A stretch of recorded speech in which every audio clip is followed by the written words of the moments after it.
بسم اللہ الرحمن الرحیم۔ السلام علیکم۔ پیش خدمت خوفناک کہانی آصف، ایپیسوڈ 18 بائی ایم اے راحت۔ رفتہ رفتہ میری آنکھیں بوجھل ہوتی گئی اور اس کے بعد مجھے کچھ ہوش نہیں رہا۔ پتہ چلا کہ بیگم صاحبہ کسی طرح کوک میں کوئی نشہ آور چیز حل کر کے لائی تھی۔ بہرحال اس کے بعد میری کیفیت کچھ عجیب سی رہی۔ انوکھے خواب دیکھتا رہا، ایسا خواب جو اس سے پہلے میں نے کبھی نہیں دیکھے تھے۔ لیکن یہ خواب میں نہ جانے کیا کیا سوچتا رہا، اور پھر جب خوابوں سے آنکھ کھولی تو مجھے پتہ چلا کہ جو خواب میں رات بھر دیکھتا رہا ہوں وہ خواب نہیں تھے، بلکہ ان خوابوں کی ساتھی میرے پاس موجود تھی۔ 20-22 سال کی ایک لڑکی، اور جس کیفیت میں وہ میرے ساتھ تھی اور میں خود جس حال میں تھا، اسے دیکھ کر خود میری آنکھیں شرم سے بند ہو گئی۔ لیکن پھر مجھ پر ایک عجیب سی کیفیت طاری ہو گئی۔ میں وحشت زدہ سا ہو گیا۔ لڑکی نے ہنستے ہوئے کہا، پاگل لگتے ہو بالکل، جاؤ وہ سامنے واش روم ہے اور یہ اپنا لباس لے جاؤ۔ اس نے کہا، تم یہاں سے دفع ہو جاؤ۔ میں غرائی ہوئی آواز میں بولا، اور وہ ہنستی ہوئی بے حیائی سے کمرے سے باہر نکل گئی۔ میں سر پکڑ کر بیٹھ گیا تھا۔ یہ کیا ہو گیا؟ یہ سب کچھ کیا ہو گیا؟ اور اس سے بیگم فریدہ کا کیا مقصد ہے؟ برائی بہت جلد انسان کو اپنی جانب راغب کر لیتی ہے۔ میرے وجود میں شراب اتار دی گئی تھی اور اس کے بعد مجھے عورت کی جانب متوجہ کیا گیا تھا۔ رفتہ رفتہ یہ عادتیں میری طلب بنتی گئی۔ بیگم فریدہ کے پاس برائیوں کے انبار تھے، چنانچہ میں اس غلاظت میں ڈوبتا چلا گیا اور اس کے بعد باقاعدہ ایک عیاش طبع انسان بن گیا۔ اب مجھے ساری صورتحال معلوم ہو چکی تھی۔ بیگم فریدہ ایک بری عورت تھی، اور جس قدر برائیاں اس کوٹھی میں ہو سکتی تھی وہ ہو رہی تھی، اور میں بھی ان کا ایک حصہ بن گیا تھا۔ بیگم فریدہ مجھ پر بہت زیادہ اعتماد کرنے لگی تھی اور مجھے اپنے اہم معاملات میں شریک رکھتی تھی۔ یوں ہاسا وقت گزر گیا۔ گوہر کی یاد اب بھی میرے دل میں تھی، لیکن میں مایوسی کا شکار ہو گیا تھا، اور اس مایوسی کے بعد میں نے حکمت سے بھی ملنا بند کر دیا تھا۔ اسے میرے بارے میں کچھ معلوم نہیں تھا کہ میں کہاں رہتا ہوں، کیا کرتا ہوں، چنانچہ بیچارہ خود تو مجھے تلاش نہیں کر سکتا تھا۔ اب میں عموماً بیگم فریدہ کے ساتھ اس کی کار میں ہوا کرتا تھا، اور وہ مجھے نہ جانے کیسے کیسے برائیوں کے راستے پر لے جاتی رہتی تھی۔ میری اپنی شخصیت کچھ بھی نہیں رہی تھی، اب میں صرف حکم کا غلام تھا۔ اس رات میں اپنے کمرے میں بستر پر لیٹا حالات پر غور کر رہا تھا، اور نہ جانے کیا کیا سوچیں میرے ذہن میں آ رہی تھی کہ اچانک مجھے ایک تبدیلی کا احساس ہوا۔ کوئی میرے قریب آیا تھا۔ بہت عرصے کے بعد میں نے مونگا کو اپنے قریب پایا۔ وہ اپنی اصل حیثیت سے نمودار ہو گیا تھا اور میرے سامنے کھڑا ہوا تھا۔ میں نے نفرت بھری نگاہوں سے اسے دیکھا اور کہا، مردود، تو مسلسل میرے پیچھے لگا رہے، میں دیکھتا ہوں تو میرا کیا بگاڑ لیتا ہے۔ مونگا نے کوئی جواب نہ دیا اور خاموش کھڑا رہا۔ یہ ذرا اس کی فطرت کے خلاف تھا۔ آج اس کی زبان زہر نہیں اگل رہی تھی۔ میں اسے برا بلا کہتا رہا اور وہ خاموشی سے میرے سامنے کھڑا رہا۔ تب میں نے کہا، تجھ پر اوس کیوں پڑ گئی ہے؟ بول، کیا چاہتا ہے مجھ سے؟ مہاراج، کچھ کہنا چاہتا ہوں آپ سے۔ مونگا کی آواز نڈال سی تھی۔ ہاں کیا بکواس کرنا چاہتا ہے؟ مہاراج، ایک گھٹنا میں پڑ گیا ہوں میں، اس نے کہا، اور میرے حلق سے خوشی کا ایک قہقہا نکل گیا۔ ارے واہ، یہ تو بڑی خوشی کی بات ہے۔ میرے لیے اس سے بڑی خوشخبری بلا اور کیا ہو سکتی ہے؟ نہیں مہاراج، بات میرے اکیلے کی نہیں ہے۔ میں جاؤں گا تو تم بھی جاؤ گے، سمجھ رہے ہو نا؟ کچھ نہیں سمجھ رہا کہ تو کیا بکواس کر رہا ہے۔ جو کٹنا مجھ پر پڑی ہے مہاراج، اس میں تمہارا بھی حصہ ہے۔ تم نے تو مجھے بیچ کا رکھ دیا، نہ اپنا رکھا نہ کسی اور کا۔ اب ایک اور ہے جو مجھ پر اپنی شکتی آزما رہا ہے۔ تم مجھے آزاد نہیں کرو گے اور وہ مجھے پا نہیں سکے گا۔ نتیجہ یہ ہوگا کہ میرے ٹکڑے ٹکڑے ہو جائیں گے۔ اس سمے میرے جیون پر آبنی ہے۔ تیری بکواس میری سمجھ میں بالکل نہیں آ رہی۔ ایک کالے جادو والا ہے، نام ہے دھوما، ذات کا چمار، میرے لیے جاپ کر رہا ہے۔ پاپی بڑا ہی کٹور ہے اور کسی طور نہیں مانے گا، پر ہم بیروں کی ریت بھی عجیب ہوتی ہے۔ ہم مصیبت میں پھنس جاتے ہیں اگر کوئی ایک ہم پر قبضہ جما لے اور پھر دوسرا بھی کوشش کرے۔ تم نہیں سمجھ سکتے مہاراج، ہمارا یہ کالا جیون بھی ختم ہو جاتا ہے۔ میں نہیں مرنا چاہتا، اس لیے تمہارے پاس آیا ہوں۔ میں کیا کر سکتا ہوں؟ تم ہی اکیلے ہو جو سب کچھ کر سکتے ہو، کوئی اور اس کے لیے کچھ نہیں کر سکتا۔ مگر میں کیوں کروں گا؟ تو نے میرے ساتھ جو کچھ کیا ہے اس کے بعد کیا تو امید رکھتا ہے کہ میں تیرے ساتھ کوئی بھلائی کروں گا؟ اور اگر اس میں دونوں کے فائدے ہو تو میرا کیا فائدہ ہو سکتا ہے؟ کمینے، تو نے میری محبت لوٹ لی، مجھ سے سب کچھ چھین لیا ہے، دوش ہمارا بھی نہیں تھا۔ ارے تمہاری کاپی اتار لی جائے اگر تو کیا تم خوشی سے جیو گے؟ لیکن اب کیا چاہتے ہو مجھ سے؟ مہاراج، سودا کر لو ہم سے۔ کیسا سودا؟ پریمکا ہے نا تمہاری ایک؟ ہاں، میں نے چونک کر کہا، ہم تجھے اس سے ملا دیتے ہیں، تم ہمارا کام کر دو۔ کیا بکواس کر رہا ہے؟ میں اٹھ کر کھڑا ہو گیا۔ بکواس نہیں کر رہا مہاراج، جو کہہ رہے ہیں سچ کہہ رہے ہیں۔ بولو، کرو گے ہمارا کام؟ اور اگر تم مجھ سے فریب کر رہا ہو تو؟ نہیں مہاراج، پہلے تمہارا کام پھر ہمارا۔ میں ناقابل یقین نگاہوں سے مونگا کو دیکھنے لگا۔ پھر میں نے کہا، تو پھر بتا کہ گوہر کہاں ہے؟ یہاں سے دور ایک اور شہر ہے مہاراج، وہاں آرام سے رہ رہی ہے۔ بہت سے ٹیڑھے میڑھے حالات پیش آئے اس کے ساتھ، پر ہم نے اسے کوئی نقصان نہیں پہنچایا۔ تو ہی لے گیا تھا اسے؟ ہاں مہاراج۔ پھر تو نے کیا کیا؟ بس دیا آ گئی ہمیں اس پر، ہم نے اسے ایک گھر میں پہنچا دیا جہاں اس کے دیکھنے والے بہت سے ہیں۔ بڑی عزت سے رکھا ہوا ہے انہوں نے اسے۔ اور ایک بات اور بتا دے، اسے اپنے پتا کی موت کا پتہ چل چکا ہے، مگر یہ نہیں جانتی وہ کہ اسے تم نے قتل کیا ہے۔ دوسری بات یہ کہ اس کے من میں تمہارے لیے پریم ہے اور وہ تمہارا انتظار کر رہی ہے۔ وہ کون لوگ ہیں جنہوں نے اسے رکھا ہوا ہے؟ ان میں سے ایک حاجی ستار ہے، کاروبار ہے اس کا، گوہر کو اپنی بیٹی کی طرح چاہتا ہے، اور کوئی نہیں ہے اس کا سنسار میں۔ تمہارے پریمکا پر جان دینے لگا ہے وہ، بڑے آرام سے رکھا ہوا ہے اسے، اور تمہاری پریمکا نے اسے تمہارے بارے میں بھی بتا دیا ہے۔ کیا؟ یہی کہ تم اس کے پریمی ہو، اس کے منگیتر ہو۔ گوہر نے یہ سب کچھ کیا ہے، باقی کام ہم کر دیں گے مہاراج۔ جب تم ان کے پاس جاؤ گے وہ تمہیں ہاتھوں ہاتھ لیں گے، یہ ہماری ذمہ داری ہے۔ بولو، اگر تمہاری پریمکا تمہیں مل جائے تو ہمارا کام کرو گے؟ میں تجھ سے وعدہ کرتا ہوں مونگا، میں نے فوراً ہی جواب دیا۔ گوہر کے بارے میں یہ سب کچھ سن کر میں باقی ساری باتیں بھول چکا تھا۔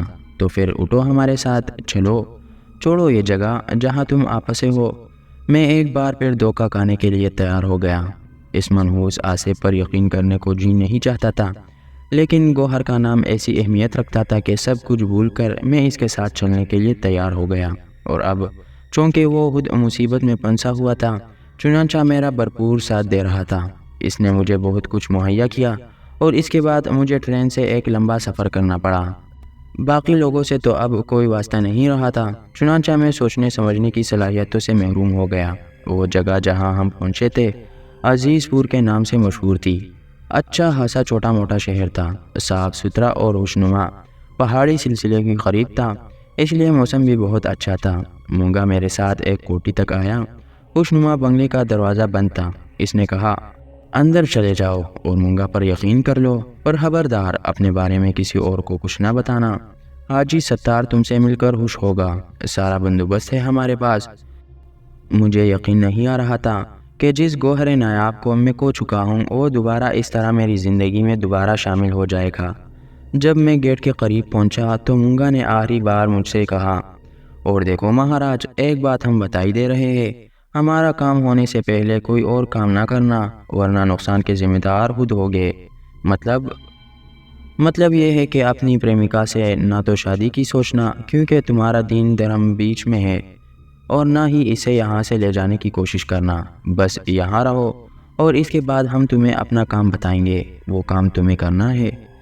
ٹھیک ہے، میں نے جواب دیا، اور اس کے بعد میں دھڑکتے دل کے ساتھ گیٹ سے اندر داخل ہوا۔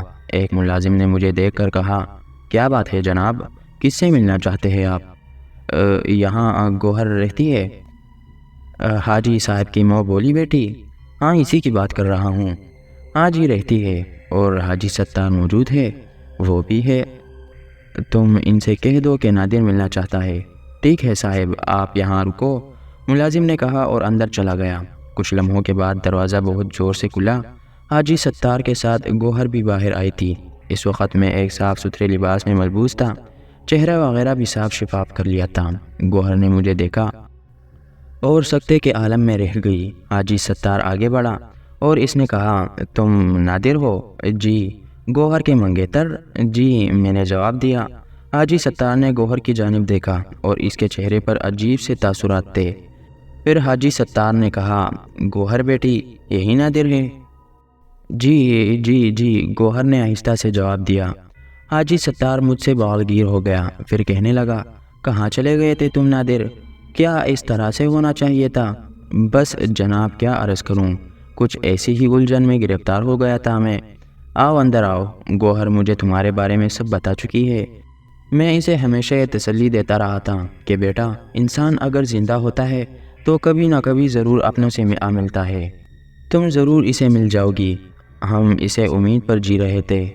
مونگا کا کہنا بالکل درست تھا۔ یہاں تو مجھے ایسا ماحول ملا تھا کہ خود میں بھی حیران رہ گیا تھا۔ پتہ نہیں گوہر کا برین واش کس طرح کیا گیا تھا۔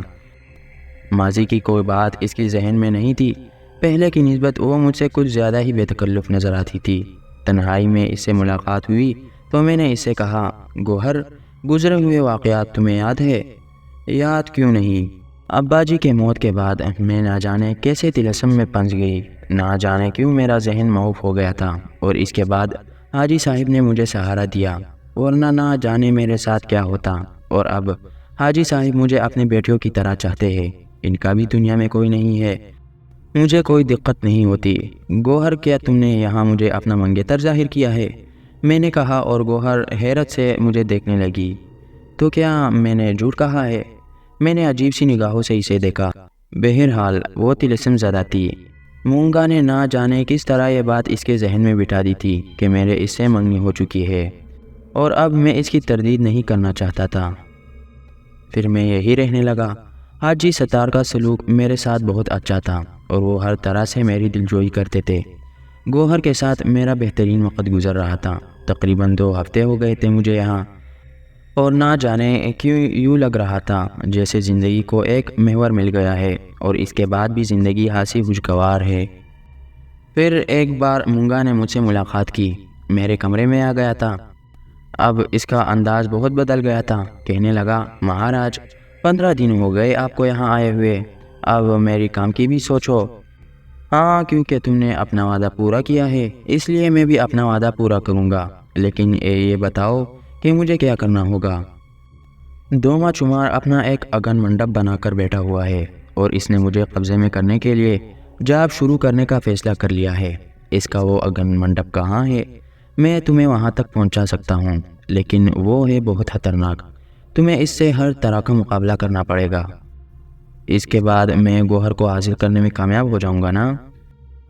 وشواس کرو مہاراج، تم نہ صرف کامیاب ہو جاؤ گے، بلکہ میں تمہیں اتنا کچھ دے دوں گا کہ تمہارا جیون آرام سے گزرے گا۔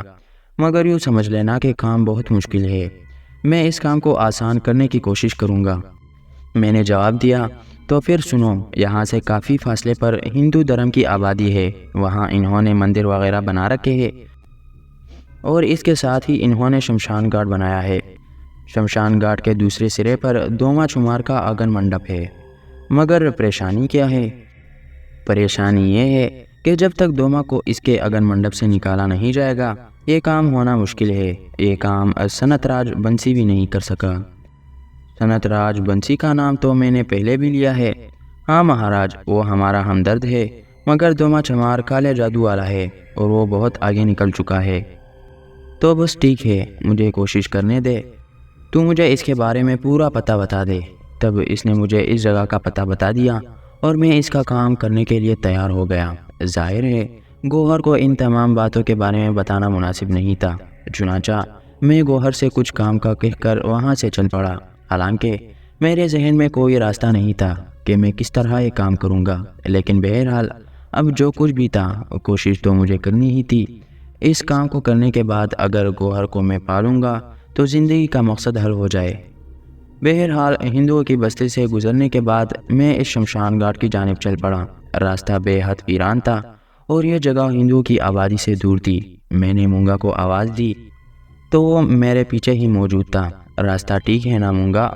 ہاں مہاراج، اس نے مردہ سے لہجے میں کہا۔ کیوں، تجھے موت کیوں آ رہی ہے؟ ہم سوچ رہے ہیں مہاراج کہ تم اگن منڈپ میں کیسے داخل ہوگے، اور دوما چمار جب تک اگن منڈپ کے اندر ہے اسے کوئی نقصان نہیں پہنچایا جا سکتا۔ ٹھیک ہے، میں کوشش کروں گا، تو پرواہ مت کر۔ میں آہستہ آہستہ آگے بڑھتا رہا اور پھر مرگٹ کے قریب پہنچ گیا۔ چاروں طرف راکھ کے ڈھیر لگے ہوئے تھے۔ وہ جگہ سامنے ہی نظر آ رہی تھی جہاں دوما چمار نے اپنا اگن منڈپ بنا رکھا تھا۔ یہ جگہ ایک کالی سی عمارت کی شکل میں تھی۔ پتہ نہیں اس کا نام اگن منڈپ کیوں رکھا گیا تھا۔ ان معاملات میں مجھے زیادہ معلومات نہیں تھی۔ قرب و جوار میں لمبی لمبی جاڑیاں بکھری ہوئی تھی۔ یہ کالی عمارت جس کا طرز تعمیر عجیب و غریب تھا، بڑی خوفناک نظر آ رہی تھی۔ کہیں کہیں سے گوشت جلنے کی چران بھی اٹھ رہی تھی۔ اس بھیانک جگہ بڑے سے بڑا بے جگر انسان بھی خوف کا شکار ہو سکتا تھا، لیکن میرے دماغ میں ایک روشنی تھی۔ اب میری زندگی کا مقصد اس کے علاوہ اور کچھ نہیں تھا کہ گوہر کو گوہر مقصود کی طرح حاصل کر لوں۔ اس کے سامنے باقاعدہ ساری باتیں ہیچ نظر آتی تھی۔ مونگا کی آخری آواز مجھے سنائی دی۔ میں اس سے آگے نہیں جا سکتا مہاراج، یہ تو تمہیں سامنے نظر آ رہا ہے۔ اس کے پیچھے اور بھی جاڑیاں بکھری ہوئی ہے، وہی تمہیں دوما چمار مل جائے گا۔ میں وہاں سے آگے بڑھ گیا اور تھوڑا سا فاصلہ طے کرنے کے بعد بالآخر اس کالی عمارت تک پہنچ گیا۔ اس کالی عمارت کو کالی کائی کے نام سے یاد کیا جاتا تھا۔ اس سے کوئی 20 گز دور اس کے بعد پیچھے کانٹے دار جاڑیاں بکھری ہوئی تھی۔ ان جاڑیوں میں داخل ہونا بڑا مشکل کام تھا۔ میں وہاں سے کوئی ایسی جگہ تلاش کرنے لگا جہاں سے ان جاڑیوں میں داخل ہو سکوں۔ پھر میں نے ایک انسانی وجود کو دیکھا۔ عجیب و غریب شکل و صورت کا مالک تھا کہ دیکھ کر نفرت کا احساس ابھرنے لگا۔ گھٹا ہوا سر، سوکھا بدن، نیچے بدن پر ایک چھوٹی سی لنگوٹی باندھے ہوئے ایک درخت کے نیچے آلتی پالتی مارے بیٹھا ہوا تھا۔ میں آہستہ آہستہ اس کی جانب بڑھنے لگا اور کچھ دیر کے بعد میں اس کے قریب پہنچ گیا۔ اس نے درخت کے نیچے ایک چوکا بنایا ہوا تھا اور شاید اپنے آپ کو محفوظ کر لیا تھا۔ میں اسے گھورتا رہا اور اس کے بعد میں نے اسے آواز دی، دوما، آنکھیں کھول۔ دوما چمار اس طرح اچھل پڑا جیسے اسے سخت حیرت ہوئی ہو۔ اس نے مجھے دیکھتا رہا۔ اس کی آنکھیں شام کی آنکھوں سے مشابہت رکھتی تھی اور مجھے یوں لگ رہا تھا جیسے رات کی تاریکی میں بھی وہ دن کی روشنی کی مانند دیکھ رہا ہو۔ اور تو اور مجھے بھی ہر چیز صاف نظر آ رہی تھی، حالانکہ یہاں چاروں طرف اندھیرا پھیلا ہوا تھا، لیکن مجھے یوں محسوس ہو رہا تھا کہ میرے سامنے جو کچھ ہے وہ دن کی روشنی کی مانند ہے۔ وہ مجھے دیکھتا رہا اور پھر اس نے اس طرح ہاتھ اٹھایا جیسے کہہ رہا ہو کہ میں یہاں سے بھاگ جاؤں۔ وہ اشارے سے نفرت بھرے انداز میں مجھے بھاگ جانے کو کہہ رہا تھا۔ میں ایک قدم اور آگے بڑھا اور میں نے کہا، تو دوما چمار ہے؟ میں نے اس کی آنکھوں میں نفرت کے آثار دیکھے۔ اس نے ایک بار پھر مجھے بھاگ جانے کا اشارہ کیا تھا۔ میں نے کہا، مجھے تجھ سے بات کرنی ہے دوما، باہر آ۔ اب اس کے انداز میں تبدیلی رونما ہوئی۔ اس نے میری طرف رخ کیا اور تھوک دیا۔ جیسے ہی اس کا تھوک میرے پیروں کے پاس آ کر پڑا، میں نے اچانک ہی محسوس کیا کہ یہ تھوک متحرک ہو گیا ہے۔ میں اچھل کر پیچھے ہٹا اور میں نے ان متحرک چیزوں کو دیکھا۔ دوسرے لمحے میری آنکھیں حیرت سے پھیل گئی۔ کالے رنگ کے بچھو تھے اور جو ڈنگ اٹھائے میرے پیروں کی جانب لپک رہے تھے۔ ان کی تعداد 3 تھی۔ میں فوراً ہی اچھلا اور دوسرے لمحے میں نے ایک بچھو پر پاؤں رکھ دیا۔ میں نے پوری قوت سے اسے مسل لیا تھا۔ پھر دوسرے اور تیسرے بچھو کو ختم کرنے کے بعد میں نے اس سے کہا، دوما باہر آ جا ورنہ میں خود ہی اندر آ جاتا ہوں۔ میں نے کہا اور اس دائرے کی جانب قدم بڑھائے۔ دفتن مجھے یوں محسوس ہوا جیسے کسی نے میری کمر میں ہاتھ ڈال کر مجھے پکڑ لیا ہو، لیکن کوئی چیز نظر نہیں آ رہی تھی۔ میں دائرے کی طرف بڑھ رہا تھا اور کوئی میرے پیچھے سے مجھے کھینچ رہا تھا۔ ایک عجیب سی کیفیت طاری ہو گئی تھی۔ میں نے ایک بار پھر زور لگایا اور دائرے پر پاؤں رکھ دیا، لیکن مجھے یوں محسوس ہوا تھا جیسے میرے پاؤں کے نیچے زبردست کرنٹ ہو۔ مجھے کئی جھٹکے لگے تھے اور پھر آخری جھٹکے سے میں پیچھے جا گرا تھا۔ میرے بدن میں سرد لہریں دوڑ رہی تھی، لیکن اس وقت ایک اور تصویر میرے ذہن میں موجود تھا۔ وہ یہ کہ اگر میں دوما کو اس کے ارادے سے باز رکھنے میں کامیاب ہو جاؤں تو مونگا سے میری جان چھوٹ جائے گی اور میں بچ جاؤں گا، گوہر مجھے مل جائے گی۔ اس کے بعد زندگی گزارنے کا کوئی بھی تصور کیا جا سکتا ہے جس میں گوہر کا حسین سہارا اور اس کے بعد یہ خوبصورت دنیا میرے سامنے ہوگی۔ مجھے ایک دم احساس ہو گیا تھا کہ دوما نے اپنے گرد جو حصار کھینچا ہے وہ ناقابل عبور ہے۔ چنانچہ میں نے دوما سے کہا، دوما، میں تجھ سے بات کرنا چاہتا ہوں۔ شاید تجھے اس بات کا علم ہو کہ میں ہی وہ انسان ہوں جس نے جاپ کر کے مونگا کو اپنے قبضے میں کیا تھا۔ ابھی میرے منہ سے اتنے ہی الفاظ نکلے تھے کہ دوما چھمار اپنی جگہ سے اٹھ کھڑا ہو گیا۔ اب وہ مجھے عجیب سی نگاہوں سے دیکھ رہا تھا۔ پھر اس نے زور سے گردن جھٹکی اور 2 قدم آگے بڑھ کر میرے سامنے کھڑا ہو گیا۔ تو ہے وہ؟ اس نے غرائی ہوئی آواز میں کہا۔ ہاں، اور میں تجھ سے کچھ باتیں کرنا چاہتا ہوں۔ بڑا گیانی ہے تو آ جا اس دائرے کے اندر، بات کر لے مجھ سے، تجھے اپنی اوقات کا پتہ چل جائے گا۔ دوما، مجھے اپنی اوقات معلوم ہے اور میں تیری طرف دوستی کا ہاتھ بڑھانا چاہتا ہوں۔